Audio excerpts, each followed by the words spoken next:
সেমিস্টারের পরীক্ষা শেষ, প্র্যাকটিকাম এক্সাম শুরু হবে 18 তারিখ থেকে। অনেকেই এমএড কোর্সে ভর্তি হতে চাইছেন অন্যান্য ইউনিভার্সিটিতে।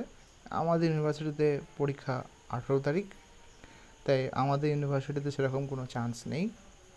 কিন্তু অন্যান্য ইউনিভার্সিটি পরবর্তীকালে বা অন্যান্য কোর্সের জন্য কিন্তু মাইগ্রেশন সার্টিফিকেট প্রয়োজন। সেক্ষেত্রে মাইগ্রেশনের ক্ষেত্রে অ্যাপ্লাই করা যাবে কি না অনেকে প্রশ্ন করেছেন। তাদের বলে রাখি ভিডিওর প্রথমেই যে আপনারা যদি বিএড 4th সেমিস্টার কমপ্লিট না করেন, অর্থাৎ যতক্ষণ না আপনারা বিএড 4th সেমিস্টারের মার্কশিট ফাইনাল মার্কশিট পাচ্ছেন ততক্ষণ পর্যন্ত কিন্তু মাইগ্রেশনের জন্য আবেদন করতে পারবেন না। এখানে আপনাদের একটা প্রমাণ দেখিয়ে দিই। এই ফর্মের নিচের দিকে লেখা রয়েছে